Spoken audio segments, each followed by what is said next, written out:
नमस्कार मित्रांनो, माझी लाडकी बहीण योजनेमध्ये अर्ज करत असताना आदिवासी प्रमाणपत्र, जन्म प्रमाणपत्र, शाळा सोडल्याचा दाखला या दस्तऐवजी आता तुम्हाला 15 वर्षापूर्वीचे रेशन कार्ड, मतदान ओळखपत्र, जन्म प्रमाणपत्र, शाळा सोडल्याचा दाखला, 15 वर्षापूर्वीचे जे जुने कागदपत्रे आहेत ते तुम्हाला त्या ठिकाणी जोडायचे आहेत।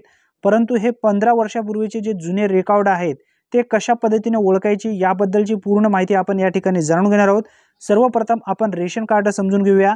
मित्रांनो, रेशन कार्ड अपलोड करत असताना हा रेशन कार्ड 15 वर्षापूर्वीचा आहे का किंवा 15 वर्षाच्या पूर्वी त्या महिलेचं नाव यामध्ये उल्लेख करण्यात आलेला आहे का हे सर्वप्रथम जाणून घ्या।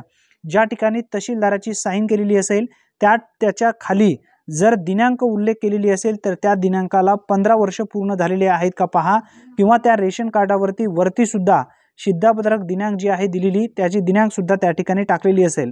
तसं जर असेल तर तो रेशन कार्ड अपलोड करा।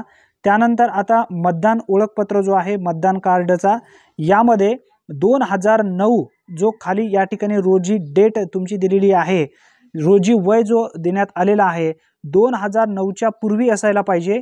2009च्या नंतर जर असेल तर तुम्ही या योजनेमध्ये हा मतदान कार्ड या ठिकाणी अपलोड करू शकणार नाही।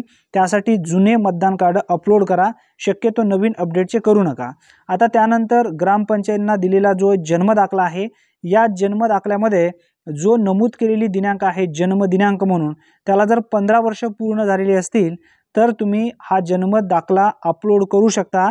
मित्रांनो, जर त्यामध्ये तुमची जर काही दिनांक चेंज असेल तर तुम्ही हा जन्म दाखला नोंद करू शकणार नाही, त्याऐवजी तुम्ही टीसी याची उल्लेख करू शकता। आता त्यानंतर इथे समजून घ्या, शेवट म्हणजे शाळा सोडल्याचा प्रमाणपत्र। आता शाळा सोडल्याचा प्रमाणपत्र तुम्ही अपलोड करत असताना शाळा सोडल्याचा दिनांक तुम्हाला ध्यानात ठेवायचं नाही। त्यानंतर शाळा सोडण्याचा जो कारण आहे त्याची दिनांक तुम्हाला इथे अपलोड करायची नाही, तर तुमची जन्मदिनांक जी असेल ती जन्मदिनांक ग्राही धरलं जातं।